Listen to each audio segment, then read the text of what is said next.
live right now because my internet is up. I think it's back. I Looks think like we're up. we're live. This is the second or third time I've been talking about my internet just before the live button. Just before we go live after hitting the live button. How are you guys doing? Christopher Bartley here. I'm with a good friend, Pierre Quinn. He's the man, he's the myth, he's the legend. But I'm gonna let his bio speak for himself, even though I could actually tell you his bio. I'm not gonna do that. Y'all, I need to treat him as the legitimate guest that he is. So those of you that are coming in, you're probably like, what on earth are we talking about?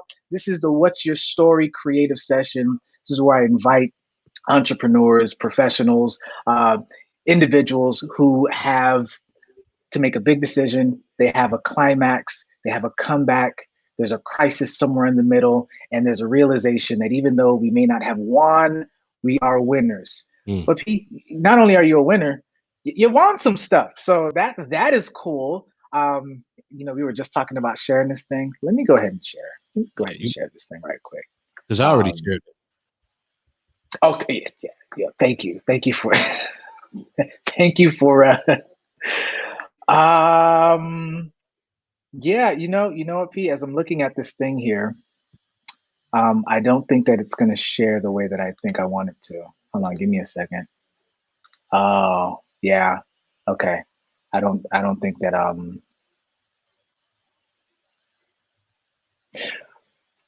do you see those okay, I'm gonna have to do this from a different way, P, because for some reason it's only making me share this as like from my page, not as me. You remember we were talking about Russian roulette? Yeah. Yeah, that's what happened. That's what's happening right now. Because for some odd reason, yeah, it's not giving me the ability to. Okay, so I guess I'm just gonna have to do that later. But I'm glad that you shared it on your end. Appreciate that. All right, guys. So listen, what'd you say? I tagged you in it too. Okay. Okay, cool. You know what? So let me see if I pull that up. Oh, yeah. Okay. The beauty of the internets. Did I even click on the right thing? I think I did. Okay. My goodness. All right. I just want to double. Okay. Yes. We are live and kicking. All right, guys. So Pierre Quinn is, like I said, very good friend of mine. And it's, we're getting to this point. We're getting to this point as, the renown status is starting to increase. I have to start saying it's a pleasure. It's an honor and pleasure to have you. So yeah.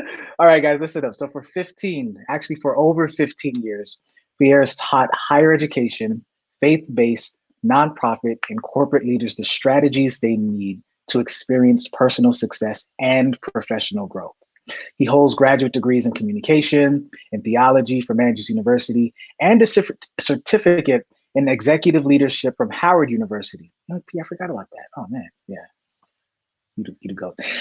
Pierre is the author of Leading While Green. And by the way, guys, I do this because I know that he can't handle the compliments. So, I just be things in there because it's easy. It's so easy being on the other side. But it's hard on the other side. So, he just has to sit down and just take this. He's the author of Leading While Green, How Emerging Leaders Can Ripen into Effective Leaders, and the author of Leading While Scared, How to Find the Courage to Keep Going. He's also the CEO of the Cardell Group, which is a consulting firm that focuses on growing leaders and empowering teams of all sizes. Ladies and gentlemen, on the live and the rebroadcast, I want you to welcome with a round of applause. It doesn't make sense for you to clap, so I'm gonna clap for you. Pierre C. Quinn. All right, so you already know how this goes. I can feel, I feel a little bit more, I don't want to use the word goofy, but, just feel a little bit more relaxed, but I also have to know and understand that there are professionals who will be watching this. And so I can act the fool, but you can't. So I'll do it for the both of us. There are people who will be watching, stalking your LinkedIn. So, anywho, we did a little talking, backstage, and we were really trying to figure out what's the best story for this kind of platform. And I'll be honest with you, I forgot what we chose, but here's what I'm going to do. We're going to hop right into it. Yeah. We're just going to start with the backstory of the story, the narrative that you want to choose. Let me go ahead and zoom in on this. Now, I can do this because, we're friends. So I can tell you, I don't want you for this one to start off with your childhood. Okay. I've been noticing some patterns, and this is on me. This is on me. I think that the majority of the stories that I've done so far, it starts off with, and which makes sense, right? When you hear backstory, you think of All the way when back. you were raised, yeah, all the way back. And so that's on me to kind of clarify that your backstory is based on the actual narrative of how it actually ends. So it doesn't have to start all the way from childhood all the way through your entire life.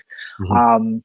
It can start, 5 years ago. That can be a backstory. So, yeah. So the floor is yours, sir, and we are grateful and itching to hear the story that you have for the story that we would definitely be paying money now to Oh, hear. We get to hear it for free. yeah. So let's go back to, I think, around 2012. 2012 is when I started in full-time congregational leadership, pastoral ministry. I really started taking notes about that journey, because it was kind of a sink or swim type of feeling. And I would take notes. I would talk to mentors, friends, watch tons of YouTube videos, do interviews, everything that I could to get up to speed on what it took to lead in this context. And then after a while, I started sharing my notes with other people. And someone said, you need to put these notes into a book. And some time later, it was a book. That was the catalyst for Leading While Green. It was a catalyst for creating the book, Leading While Green: How Emerging Leaders Can Ripen into Effective Leaders. It was birthed out of my own challenge of leading in a new context. So came out with Leading While Green, and shout out to Chris Bartley for actually helping to coach me through the completion. He couldn't help it. He couldn't help it. No, the completion of that book. So after I completed the book, and what most people think is that, oh, you wrote a book and all the world is going to come to you. Nah, exactly. It doesn't work like that. After sharing the book, the completion of the project with other people, I started getting opportunities to speak and train and consult based on this book that was born out of my own leadership challenges and journey. And from that experience, I started where I was in Kentucky, started having opportunities to just go to different organizations and share with them the principles of leadership that I had shared in the book. So that's like the beginning of it. Okay. So we have a few things, because I did hear you mention the word catalyst from creating the book. But what to explain is that catalyst is not the catalyst for this story. I just want to clarify. Okay, so the backstory then is, out of the challenges of leading in a new context, you did author a book, and that is up for the cat. Oh, and so let me back up here. So for those of you that are just tuning in, so what we're going through is a 7-point. See, this is why you don't interview friends, because you slip up just a little bit. You get a little bit too comfortable, as if y'all know what we were talking about here. So we're going through a 7-point story formula on how, and just on what Pierre's story is going to be on. And so we're beginning first with the backstory. The backstory is a little journalistic: the who, what, when, where, how, why.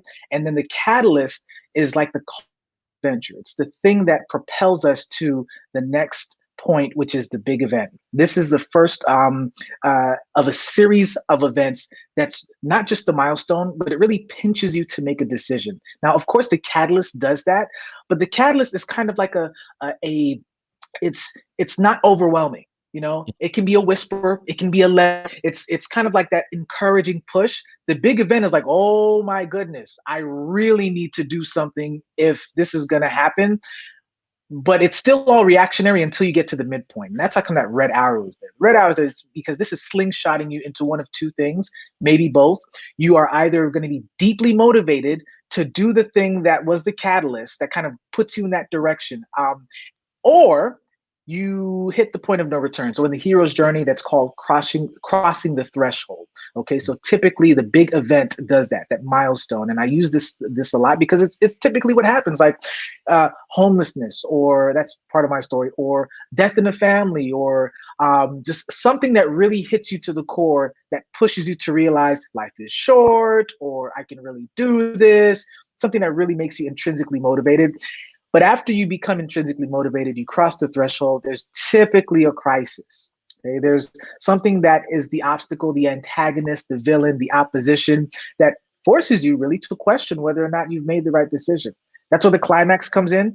Climax is the final opposition. Of course, there's a lot of things that can happen between crisis and climax, but we want to keep this thing simple. So the climax is really the final moment where you have to make the choice. Am I really going to do this? Am I really going to go back to why I was deeply motivated, why I even crossed from the ordinary world into the special one to begin with? Or am I going to go back to what? To my backstory, right? So after the crisis, we then have the realization. The reason why we put here realization instead of conclusion, they're really the same, but they're not.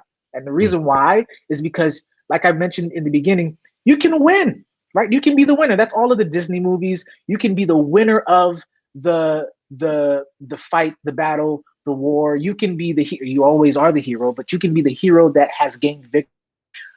But many times, especially in real life, your story is being written. And so instead of calling it the conclusion, stories are cyclical. Sometimes you just need to see it as a realization. And the reason why we say realization is because you may not have won just yet, but you realize in your mind, you know what, I am the winner. I am a champion. I have a champion's mindset, even though I did not win it this time around. And that's important because you need to understand, we all need to understand, that your story is being written and rewritten and replicated over and over and over again, every day, every week, every month, every year. So this is just helping you to understand that just because you have one arc doesn't mean that the arc is over, or that you have to start from the beginning of your life all the way till you die.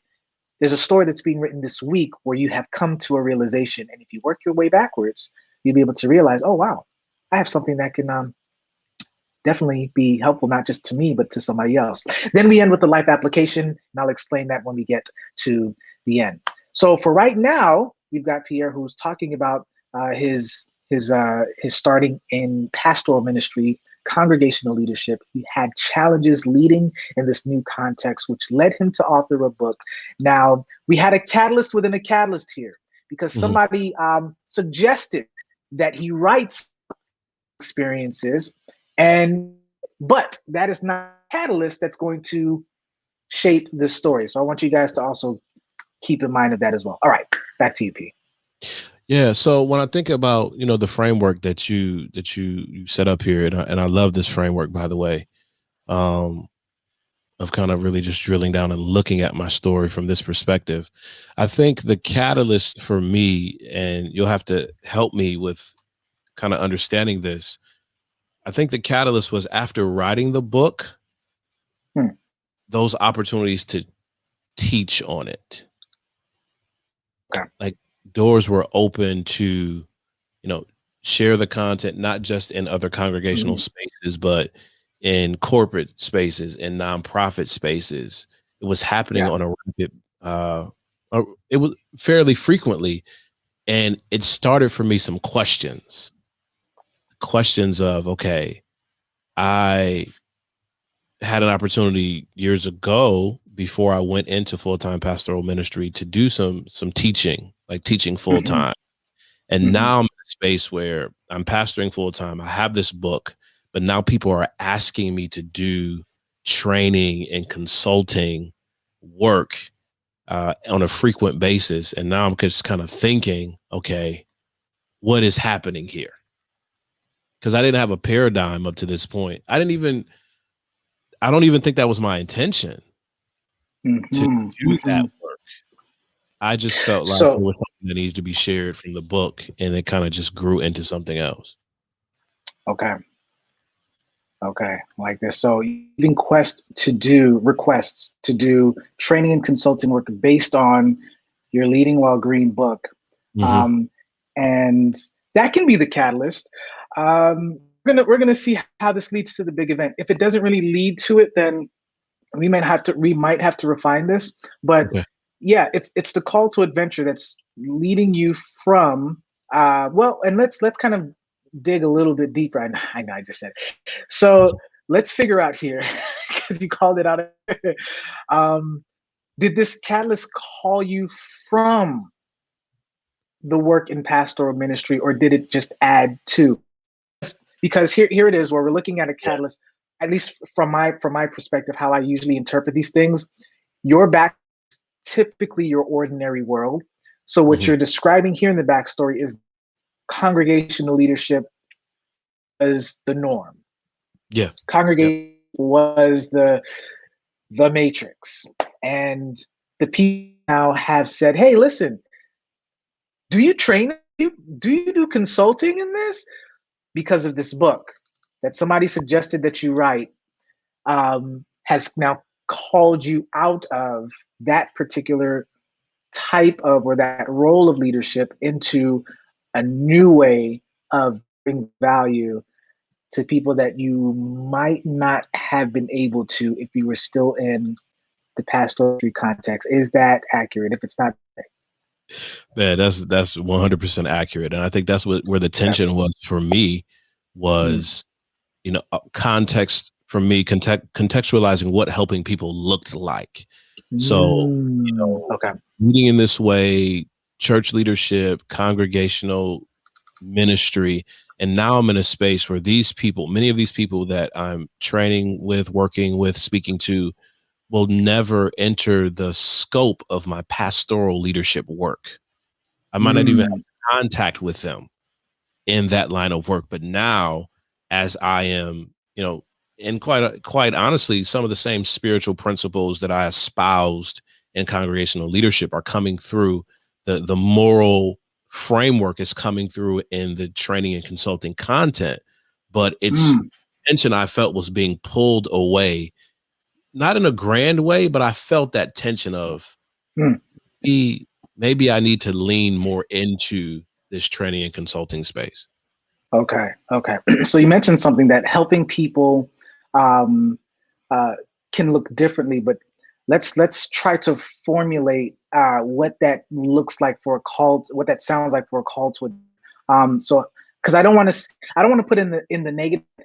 Uh, Helping people just doesn't have to be pastoral. Obviously, we know that, right? There's therapy, there's engineering, there's auto Yeah, mechanics, yeah, but for your context. Let's flesh out that tension, helping people. How would we frame that? There's more than one. Let's probably put it this way: there's more than one way to, and let's qualify helping, because in this case yeah. we're looking at congregational leadership. What would you say that is, because of what you're doing right now? There's more than one way to, what would you say, to guide, advise, uh, maybe lead might be the word, I don't know. There's more than one way to blank individuals, and maybe we can even add more to blank. Yeah. Oh man, that's a good question. Um, I think when you wrestle with what happens in a local church in a ministry context, Mm. there is a mix of teaching, there is a mix of inspiration, there Hmm. is a mix of like counseling and coaching Okay. that comes along with that. Um, yeah, so So there's more could it than be one way. fair to say there's more than one way to pastor? Oh, Would that even be, I don't know. yeah, I don't know if that's yeah, sacrilegious, but would that be a thing? Because having conversations, right? When we're talking, you tell me that there are people after your, and I don't like to use the word in this context because it really kind of makes it as if what you're doing is not sacred but profane. But just roll with me here. Usually in the secular context, people will come up after you have done a presentation, and they may ask for prayer. This ain't yeah, church. They may ask for some pastoral advice or guidance. yeah. So would it be safe to say that and this is your Yeah. story, so I don't want to put the words in your mouth, and that's how I always throw it out there so that you can change it or correct me. Um, this was and this is, I should, type of pastoral ministries, the pastoral calling. Ah, man, I this came out of my Well, mouth. it's interesting, right? Because I read a book a while ago. I can't remember the name of the author of the book, but the title of the book is The Way of the Shepherd. And when I Mm, first picked up The Way of the Shepherd, I thought it was going to be a pastoral leadership book, but it's mm, not. mm, The Way of the Shepherd is a business book. mm. It's about how leaders, using the analogy of a sheep and shepherd, using that analogy of that's how leaders should lead their teams. So Gotcha. people may draw a lot from this term, and I guess I'm okay with that Yeah. because it's my story. Yeah. But there is more than one way to shepherd people. Okay. Okay. Good. I was actually going to put that in there. So there's more than one way to shepherd people, and let's just expand it to what, and we can Uh, do that based on what you do right now. yeah, to I don't know. I'm feeling like a generic word, transformation. I don't know. Okay. Yeah. So that is your venture. There's more than one way to shepherd people to transformation. And it all started with authoring this book. This book Yeah. was and so I'm gonna also put here, because that is kind of technically the catalog. It is eating while green. Yeah. Okay. Man, and I think what we're gonna have to do is we're gonna have to unpack that Yeah. Yeah. afterwards, because this right here, the person say, you know what you should do? You should write a book. Technically, that can be the catalyst for then people saying, hey, you should do training and consulting based on the book, and then you realize there's more than one way. This right here, though, is your moment of, okay, there's more than one way to shepherd people to transformation. What happened when you came to that realization and chose to do so? What was the big event? And I know that there were many. Well, there was where I lived, there were people who ordered copies of the book. I was all on social media and doing videos and talking to people in the city where I lived about it. And there was an individual who got a copy of the book who he was a consultant at a consulting firm in the city of Bowling Green, Kentucky, where I lived at the time. And he took a copy of the book to the director of the consulting firm, and they read it, and they reached out to me. They said, listen, we've read the book. We've heard about you in the city. We recognize some of your work. We want to offer you an opportunity to join our consulting firm on a contract basis. Do you know how? Of course you do. But you're going to see it at the end of this thing, because of the Leading While Green book. That's wow. Even myself, having heard some of these stories before, I'm just like, all because of the book. You need to make a book about the book. Okay, so leave that there. So the Bowling Green consulting firm made a job offer based on reading the Leading While Green book, and any other details that you would like to add there. That's major in itself, but anything else that we should know before we go to the midpoint? Because the midpoint is where you're like, okay, it's the point of no return. It's like, okay, I'm deeply motivated to do this thing. So is this going to connect? Yeah. So It may not. Oh, okay, hold on. And before you go, let's be careful. And I can only do this because I know some of the stories. So this could be your catalyst, and we may have to make all of this part of the backstory. Okay. Your call to adventure, you see what I'm saying? Your call to adventure just might be, hey, there's a huge company now, like a legitimate consulting firm that wants to call, they called you. So to actually position yourself to do all of this. Yeah. You just realize there's more than one way to shepherd people to transformation. Oh yeah, great. But now you get the call to do so. And the reason why I'm saying this is because if what we're writing here doesn't lead to the midpoint of, yes, I'm all in, which I don't think it does based on, just what we know, we may have to shift some stuff back to get to the midpoint, which would then lead to the crisis, which is like, I'm not sure. So, but you let me know. Okay. Yeah. So looking at this big event, it wasn't just the book. It was a person in the firm advocating for me based on our work together and our interaction.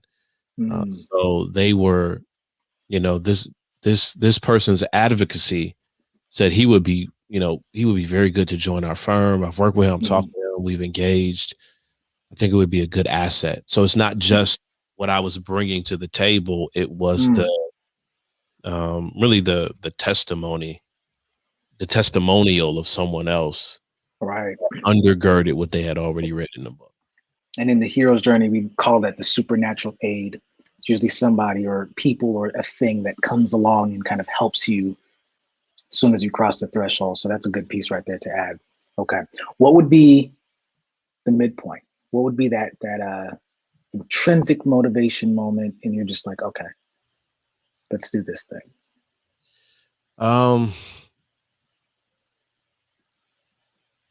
So two things happened for me out of this big event, this offer. The one thing that happened was I didn't take it. The second thing that happened was I said, wait, if they're willing to make this offer, what do I have to offer the marketplace? And the reason why I didn't take the offer from the consulting firm was because, and at this time, I think I was pastoring three churches. I was saying I don't want to jump into another structure or system that I'm not guiding, but simply responding to. So while I rejected the offer to work for the consulting firm, I turned up the desire to continue the training and coaching work. And I started doing more of that as a result of that conversation with the consulting firm. Gotcha. So your realization of your personal training and coaching value, I would assume, let's make that the midpoint then. Oh, I really thought this was going to go a different way. Now, go ahead. I also, after that experience, I launched my own leadership conference. Yes, you did. Yes, you did. I might have to tweak the realization of your personal value after rejecting offer. But then, yes, that is such a great segue. You launched that was the revision, right? Yeah. Launched the revision conference. And let's give some context to people who are just like, okay, what's revision? You launched your vision conference to what? And we can just always pull back from, Catalyst, the big event, to do the same thing that these people were asking you to do, right? Yeah, the purpose of the revision conference was really, even when looking back at the previous statements, it was focused on helping creatives, leaders, and entrepreneurs rethink the vision for their lives,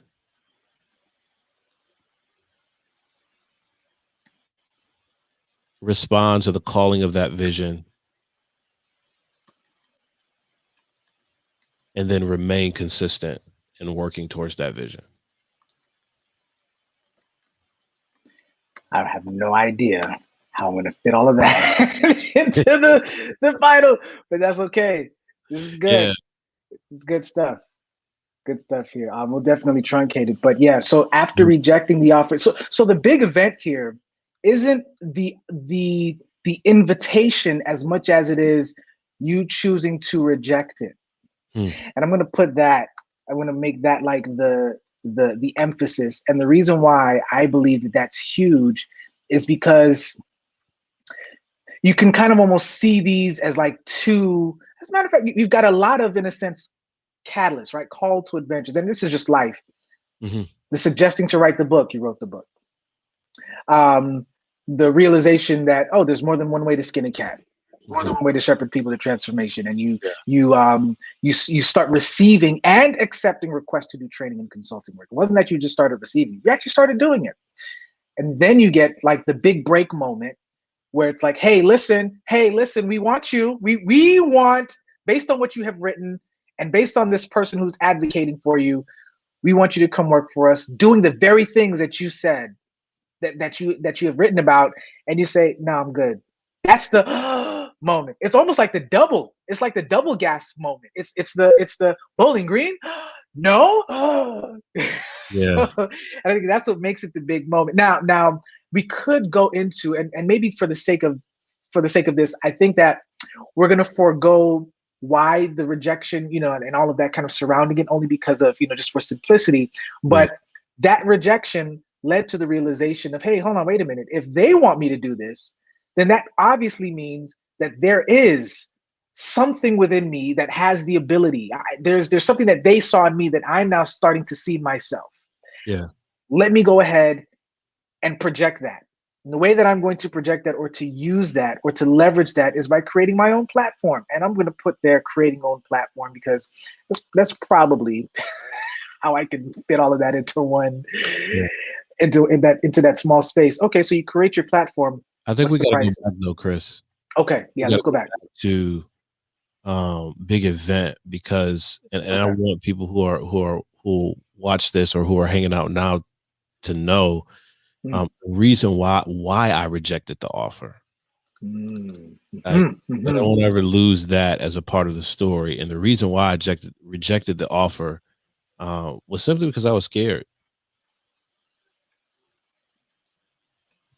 That was it. Yeah.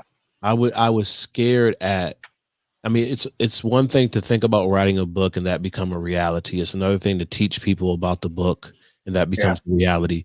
It's another thing altogether when you realize this thing that you have created is now becoming bigger than what you had originally conceptualized. And the fear in that moment for me was, what are people going to say? If this goes extremely well, will I have to leave my congregational leadership position? Do this? I don't have evidence of people having done this before in my circles of influence. So those voices of fear came in. And even though ultimately I started creating my own platform, it was born out of, I was afraid of the possibilities at that moment. For me, I remember sitting in the conference room of the consulting firm and feeling like, I'm not even sure if I belong here. So yeah, I don't want to lose that part. I want people to know that it was a significant amount of fear that was a part of the decision to reject the offer as well. Gotcha. And I put here, you're scared of your own transformative moment. Isn't that crazy? I've been watching certain films on Netflix. Netflix been cranking them out lately, bro. Cranking them out.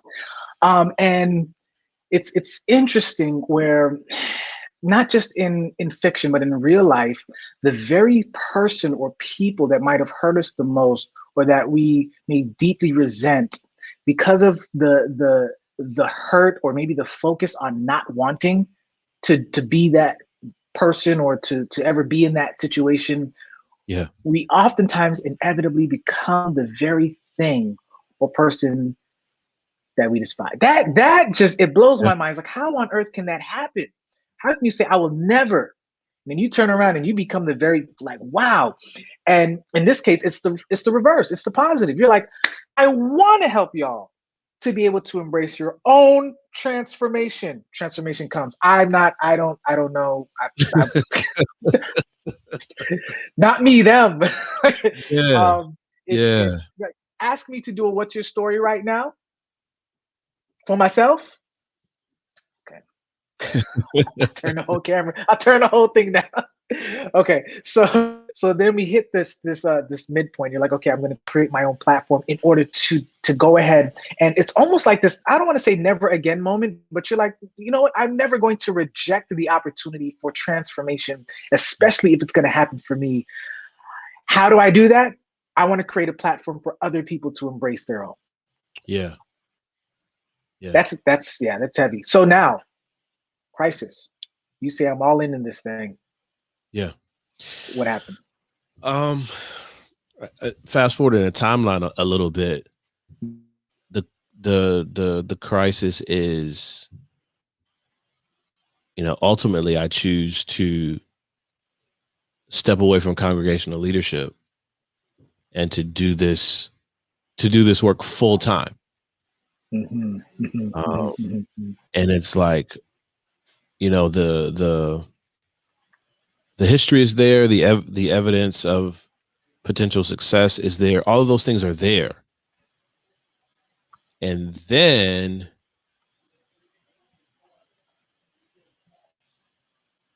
I mean, there's a lot of crisis moments. So when I decided to pull the ripcord, the internal crisis was the question of who am I? The external crisis was, okay, and I started off walking away from pastoral work. I started off with a major contract. So work was going. So let's do this. So you didn't pull the ripcord just yet. You had a major contract, or you're saying you had a major contract after you pulled the ripcord? Yeah, after. Okay, after. All right. Mm-hmm. So that was kind of like, oh yeah, affirmation moment, and then it's like, and then everything kind of. And then 2020 came.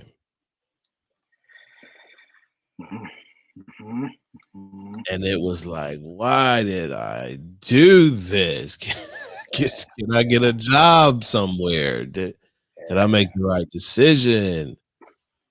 It was, and for me, COVID just exacerbated those questions.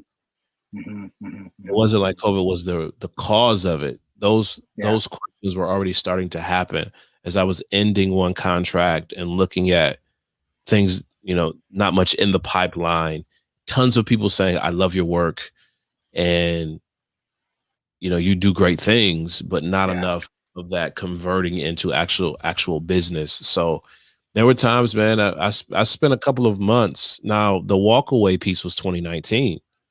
I spent a couple of months in 2020 in the job search, in the job hunt, not saying that I wanted to go back to working full-time 9 to 5, but until things get back up to speed, how am I going to be able to, take care of myself and my family as an entrepreneur? The question that all entrepreneurs struggle with. But there were some long days where I was wrestling with, is this the right thing? Did I do it? Did I do the right thing? Did I make the right decision? Am I only supposed to do this on a part-time basis versus a full-time basis? Did I hear correctly? Yeah. So let's do this. The crisis then was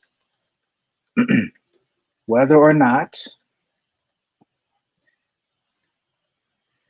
you should have gone, we'll clean it up later, all in. Yeah. For at this point, is it your dream? Doing these, I'm realizing, P, I'm realizing that crisis isn't always somebody dying, something blowing up. Yeah. It's a subtle internal, just maybe I don't have to do it all the way. Maybe I just do enough to feel fulfilled, but then also do something to sustain myself and my family. That can be a crisis. I think I'm also realizing as you're talking that because of the people that I've already that we've already done the "What's Your Story" for, Yep. the entrepreneurial crisis is different. It is different, bro. We're gonna leave it. We're gonna leave it there. That whole "why don't you do both?" A lot of people don't understand when you say that to an entrepreneur. It's like, huh? Yeah. It's almost as if, and I'm saying this so that you can kind of collect the thoughts as well. It's almost as if you are it's like you pull the ripcord, but now you're giving them the scissors to start cutting at cutting at the parachute that they, you know. Yep. And so I want y'all to I want those of you that don't know how entrepreneurs work. That's yeah. You tell them, why don't you do both? You're shooting them in the face. So part of me, man, the dream is to be one of the top 5 in the world to do this. And where I'm, and at the point of the crisis, it's nothing that's around me looks like that. Mm-hmm. Mind you, I've been doing the work at this point. I've been doing the work for 7 years. Mm.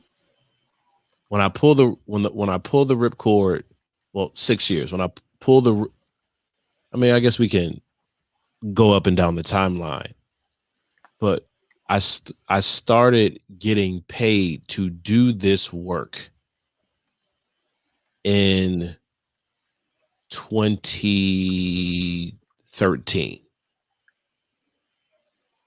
Okay.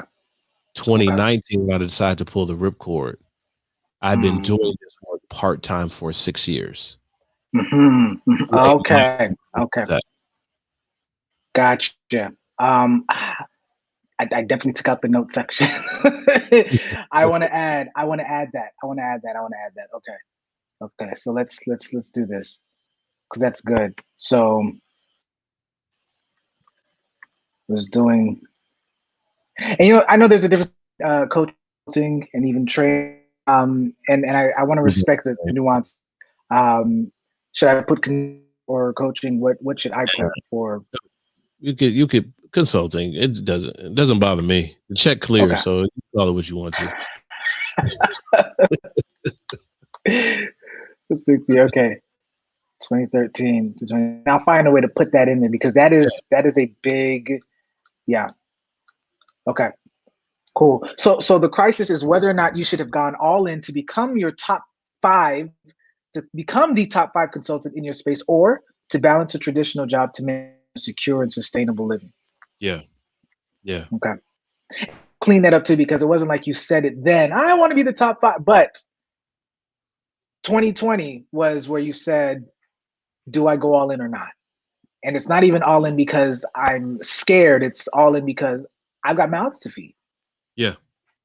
There are people who are counting on me. I don't want to have the fridge. You're gonna come back and we're gonna talk about the fridge. You know what? We gotta do part 2. We gotta do part 2. We gotta put the fridge. The fridge in the backstory. It's gotta go because let me tell you why for this crisis thing that it works. It works because it gives you an opportunity. And people are like, what's the fridge moment? Y'all stay for the part, not stay, but come back for the part 2. Because here, the crisis, and this happened with Aaron's, the one that I did. Yeah. Usually it's almost poetic. Say this in the crisis. It's almost poetic that when you hit this moment, you say, okay, if I go all in, I just might end up having my fridge moment again. Yeah. So usually the crisis or the climax is what forces you to choose whether or not you're going to go back, either face a moment that called you out, that you were in and then you were called out of, or maybe just not even face it, but just be comfortable again. Not that you would be comfortable with the fridge moment. That's okay. I just want to add that in there. I might add something in there just for context. But crisis hits. Now we have the climax. Climax is the final showdown. It's usually the decision between having to face yourself in an opposition. Could be COVID, even though how do you face COVID as, the antagonist? Let's look at the results of 19 versus COVID-19 itself. We can't make war against the virus. I mean, technically vaccines, but you know what I mean. Or the showdown is within you. You know it's going to be within you. So break that down to me, to us. What was the climax? What was that decision that you had to make? So the decision, which one, right? So one of the decisions that I had to make was, if I am going to go all in, and I already chose to go all in, was I going to try to continue to fight on this journey by myself?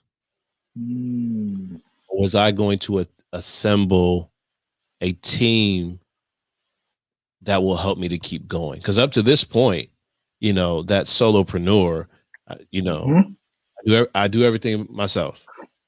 I take out the trash, screw in the light bulbs, change the wires, change the oil. I do everything myself. Yeah. And I think for my context growing up, there is a sense of pride in the struggle story or in the struggle narrative of the myth of pulling yourself up by your own bootstraps. So I had to decide, do I want to continue wrestling and trying to pull on and make that a part of my story? Or do I want to say, in order for me to get to top 5, in order for me to get to greater effectiveness, in order for me to actually shepherd people in a different way, I'm going to have to work with different people to help me in the areas where I'm not good. And let me add this. I know you probably paused because I'm going to put what you asked me years ago. Yeah. You want to do business or do you want to make business? That was it. Always stuck with me. That has always stuck with me. I shouldn't put true entrepreneurs if solopreneurs aren't entrepreneurs, but y'all know what I mean. Yeah, there is my best friend, I think he'd be good for doing one of these as well, David. He hit me up with this analogy in a book that he was reading. I think it was in the E-Myth. Revisited. I'm not sure, but he said there's a huge difference between making pies and selling pies. There's a huge difference between making pies and having a business that sells pies. I'm very good at making pie. Yeah. But selling the pie, the systems and structures and processes to sell the pie were a challenge for me. And I said, okay, and my wife and I talked about this for a long time. And in order for you to make the business happen, in order for you to not burn yourself out, you are going to have to let go of that mythological creature of the person who does everything by themselves. Yeah. And not see that transition as a failure. Yeah. And Chris, man, it's tough. That was one of the hardest decisions that I made in 2020 to say, okay, I am going to hire a sales coach.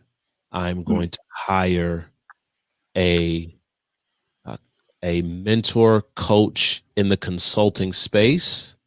I am going to join an entrepreneur's community and be accountable. And then I'm going to lean in more to one of the accountability groups that I was already a part of. Did I miss one? So sales coach, mentor coaching, consulting. I put here accountability groups, but I think there's one that you mentioned before that. Yep. So it's 2. I have a mastermind group for professional speakers. It's 4 of us. It's an amazing group of individuals. And then our LinkedIn group that we're a part of. I actually started that in the fourth quarter of last year is when I started that. Okay. And you know what? I can attest to that. Well, it's not my story. That's what happened when you talk to friends. When you have friends come on this thing. Because it does level up the game.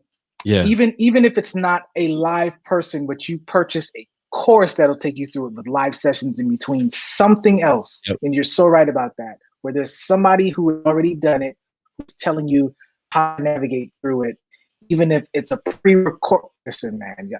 Okay. Realization. So you hire a sales coach, mentor coach, mastermind group, accountability groups are now a part of your system. What's the resolution, conclusion, realization of the matter? I know you mentioned this in our stories. There are multiple arcs, and things are still being written. But one of the things that happened for me is that I had a Bowling Green type moment happen again, where someone reached out and said, "Hey, we see what you're doing, and we want you to enter into a conversation of what it would be like to work with us."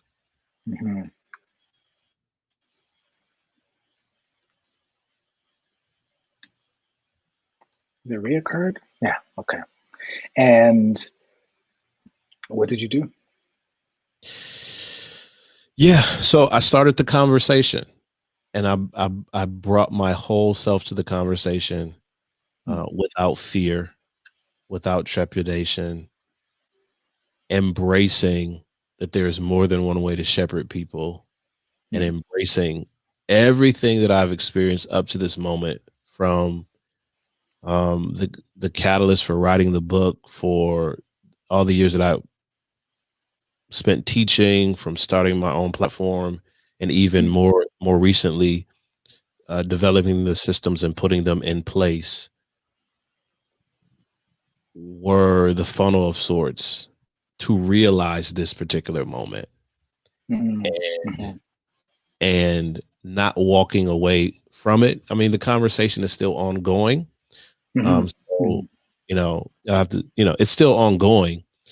But to see that a moment, not deja vu, but a familiar moment has come around again. Yeah. Yeah. But part of the reason that that's possible is making the decision to go all in, making the decision to fight a narrative that would have been great in a certain light, but wasn't the true narrative that I was supposed to follow. Making the decision to get the help, the guides, the elder wisdom along the way to propel me forward, so that I can rest in what I'm called to do, and that shepherd people in a different way. And when the person showed up to have the conversation, they showed up just like they showed up for the Bowling Green conversation. It was weird. They showed up the same way. They said, "Listen, we've been paying attention, and we're asking you to step into this moment." I don't feel like I did this realization justice as you're talking, because there's so much that I wanted to add in there. But Bowling Green moment reoccurred, and this time the conversation was different because people in another way. It seems a little light. Would there be anything that could flesh that out, or is that the essence of it? It may not. It may not be. Maybe it's because of. Okay. So, and I was talking to a friend of ours this morning about this, Dr. Jason O'Rourke, and it was something that I did not pay attention to in the Bowling Green context that I almost glossed over in this context as well. And that is part of the fear narrative, going back several years, was also I was looking at their roster of consultants and their experiences, and trying to place my resume next to theirs. And that played into the fear cycle there. What I did not realize then, or did not embrace then, was something that I was in the potential of not realizing in this moment. And that's this. I didn't reach out to them. They called me Both times. both times. Yeah. I was never Yeah. seeking. I was never Yeah. I was never navigate. I was never networking. Mm-hmm. They called me. Mm. And when an entity, a group, a job, whatever it is, reaches out, a potential client reaches out Mm-hmm. to you, Mm. be careful of doing yourself a disservice by trying Mm. to present to them all the things you don't have. Yeah. Yeah. Wow, man. You know, the difficult thing with people like you, man, is you can't fit all of that into one sentence. It's good because you need to write it exactly how it is to keep it. Okay, so no longer Yeah. those who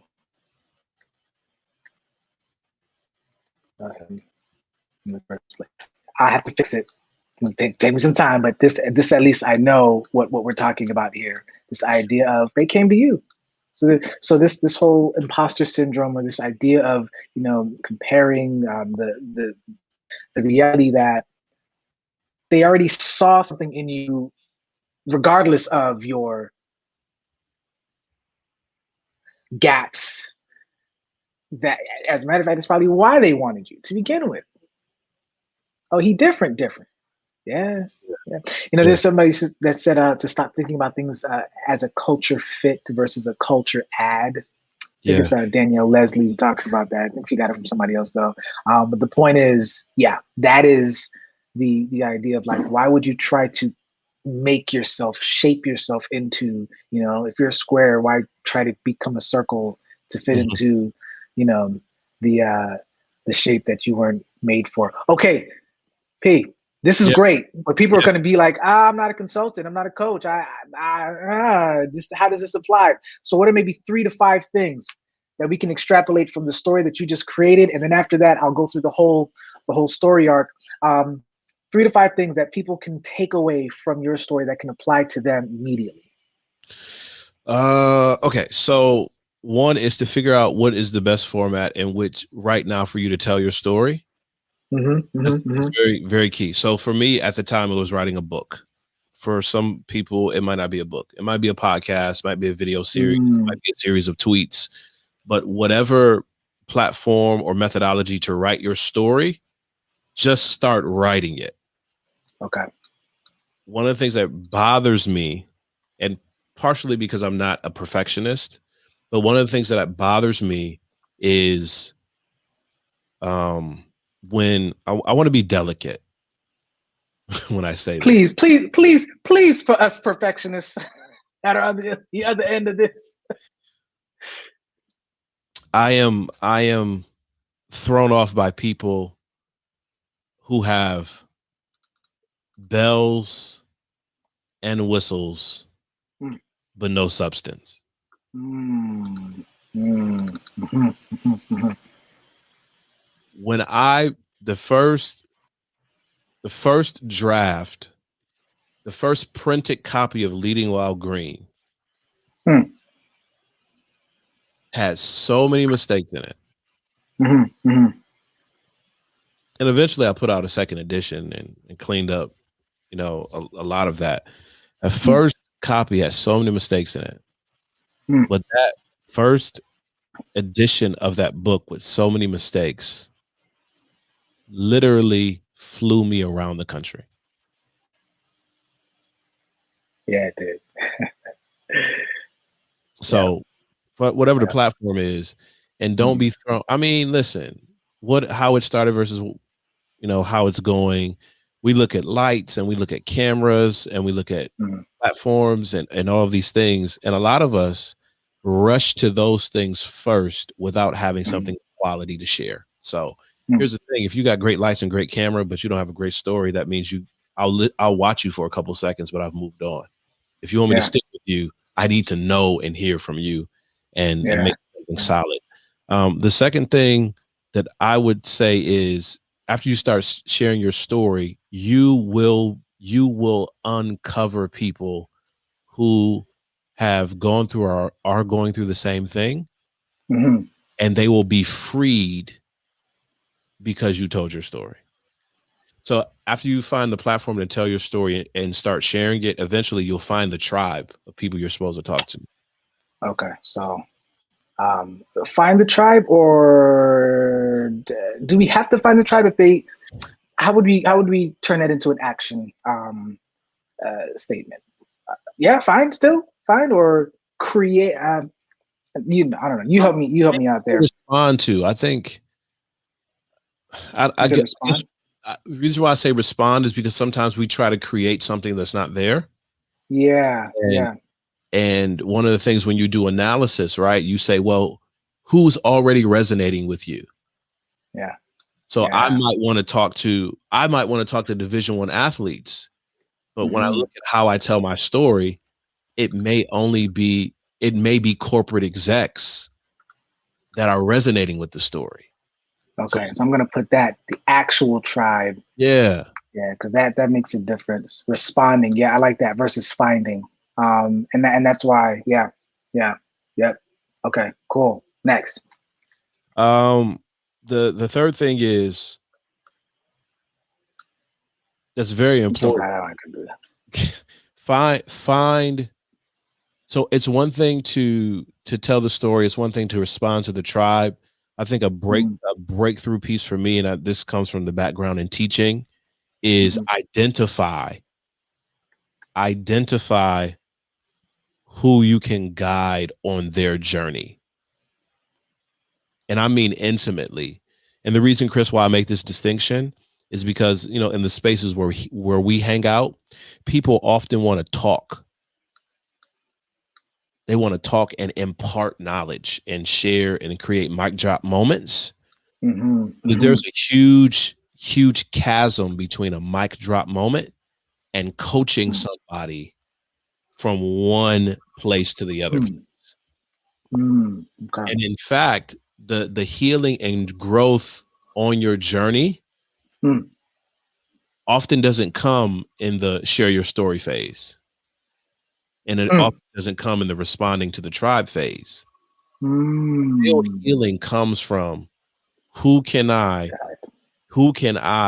get close to now as a mentor, sage, guide, coach, and teach them from my experience.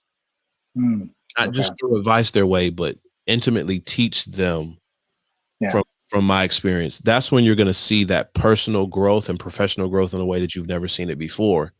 I know broadcasting and sharing are attractive, and you can have a huge platform in that. But if you really want to transform someone's life in your own,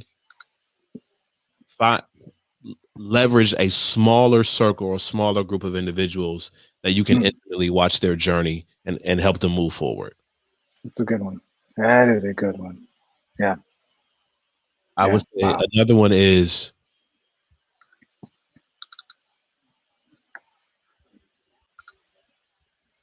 practice saying no.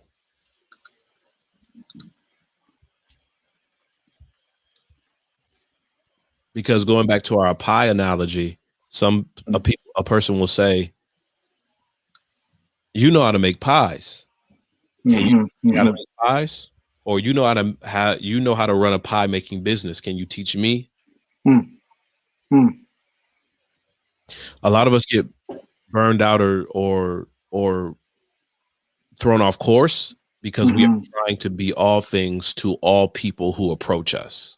And there are some opportunities that come along that are not for you to take. They are simply reminders that you're headed in the right direction. Yeah. Sometimes you just gotta be like, no, that's I appreciate it, but no. Yeah. In fact, I can recommend somebody who would be perfect. Right. Who would be perfect for that. And the last one that I would say, be super clear about your gaps.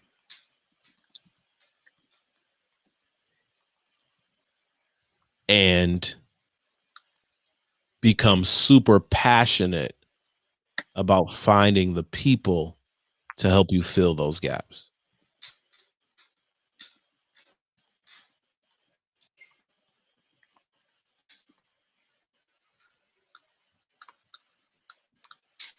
Yeah, he done broke my box out. He done broke my box out.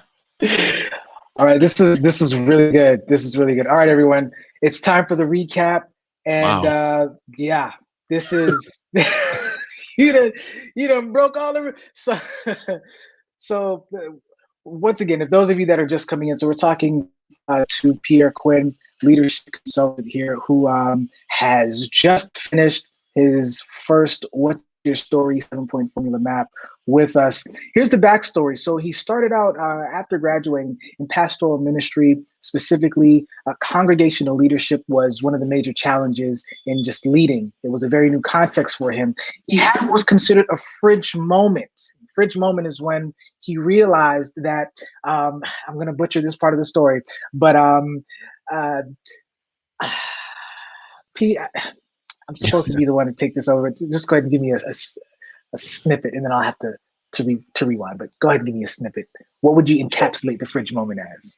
The fridge moment for me is when you realize, and it was actually looking in a refrigerator and seeing nothing there.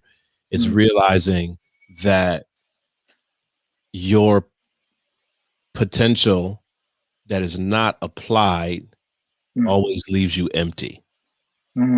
Okay. So let's back up, guys. Pastoral ministry, congregational leadership, challenges leading in the new context.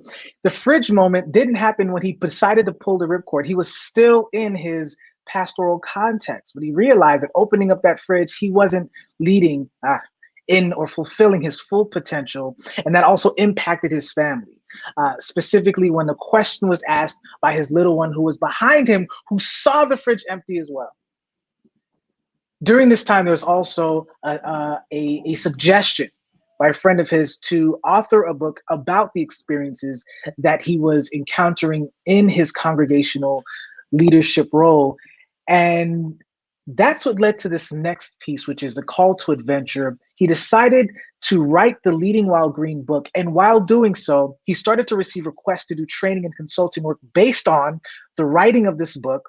But here's the catch. The catch is he realized there is more than one way to shepherd people to transformation. Now, that's good and all, but then the transformation started to happen for himself. Big event, Bowling Green consulting firm made a job offer that was based on the book as well. So this book is being interwoven throughout this entire story arc here. And there was a person who was in that firm that was advocating for him. However, Pierre rejected the offer. He didn't reject the offer out of arrogance or feeling as if he was beyond it. It was because he was scared of the manifestation of his own transformative moment. Do I belong here? My culture fit? What will happen to my congregation if I end up taking this position? And so he realized that after that rejection, that there's this moment, this midpoint, this deeply intrinsic moment where he realized, hold on, wait a minute. Apparently I have training and a coaching gift. If there are people from another space entirely, not even in the church realm, but from another space who's reaching out to me and seeing the gifts and seeing the abilities, the skill set that I have, he realized his personal training coaching value after rejecting this offer. And so what he decided to do, it was almost like this never again moment. The Leading While Green book was a never again moment, the fridge moment. But this now is another moment when he said, you know what, I'm going to now create a platform so that other people can choose to embrace leaders, entrepreneurs, to rethink their vision for their lives and to respond to the calling of that vision and remain consistent in it. I don't want them to do what I did in Bowling Green. But here's the crisis, guys. He pulls the ripcord in 2019. This is after he created he launched his first conference. He pulls the ripcord from traditional pastoral work and he goes all in full time into entrepreneurial coaching, training, consulting. And he has a major contract after pulling that ripcord. It was like the affirmation moment to say, yes, you are on the right path. That was in 2019, but then 2020 hits. And that's the result of COVID-19, which slows down his business dramatically, which forces the question, did I make the right decision? The real crisis here, guys, is not whether or not he made the right decision as much as it is, should he go all in to become a leading consultant in his space, or should he balance a traditional job to maintain a secure and sustainable living? Climax. He chose to go all in, but he couldn't go all in the same way that he did it before. He couldn't be the solopreneur that he used to be. He had to be the entrepreneur that had two things, a team and a system. He had to choose between making pies versus selling pies, between doing business and making business. And so he hires a sales coach. He hires a mentor coach in consulting. He enrolls in a mastermind group. He enrolls in an accountability group. And all of that to then have, once again, at the end, another Bowling Green moment. It reoccurred, but this time the conversation, still ongoing, is different because of the decision. Not only the decision, but the application. The very thing that he launched in the revision conference is now happening to him internally. It's the application of shepherding people in another way. He's no longer comparing himself to those who actually sought him out in the first place. So what can you learn from this? Well, find a platform to tell your story and just start sharing it. Do it now. Respond to your actual tribe that is freed from your shared story versus trying to find the people that you think you can free. There are already people that are automatically going to be liberated based on your own experience. Number 3, identify who you can intimately guide on their journey based on your experience. You want to do that because it's one thing to drop gems. It's one thing to have a good word, but it's an entirely different experience. That's not the word I want to use, but impact, when you are, in a sense, holding just a few people by the hand and you're able to track their journey and to guide them intimately. Number 4, practice saying no. When you become super focused, which is the last one, you become super focused on what you are supposed to do, you'll also become very definite in what you aren't supposed to do. And the last one, be very clear about your gaps, but even be more clear and more passionate about finding the people to help you fill those gaps. If you want to go fast, go alone. If you want to go far, you got to take others with you. Pierre, Quinn, I want to thank you so much for this time. Listen, guys, what's your story? If there are any people you might think that you have a story to share, feel free to reach out to me. But this ain't about me right now. Pierre, tell the people where they can find you. I'm actually going to write it in. I'm actually going to type it out right now into our What's Your Story map. Where can people find you? What do you want them to know about you? Yeah, best place to find me is on my website, Pierre C. PierreCQuinn.com. I don't have people say, why don't you have PierreQuinn.com? Because a photographer in Canada has it. So he even knows the person. PierreCQuinn.com. You can find information about my coaching, my consulting, my training work. Drop me a message. I'd love to hear your leadership story, the version of your journey, and connect with you. So PierreCQuinn.com. Pierre, once again, man, it's such a pleasure that you were here. It's always fun when we get together, man. Hey, I'm gonna do this. Even though you're not supposed to do this, we're gonna do cross platforms right now. Worship and Word is happening tomorrow evening, 7:30. So you know what? Y'all just hop on Facebook, Worship and the Word, and we're actually gonna be there as well. Yeah. All right, love y'all. See y'all on the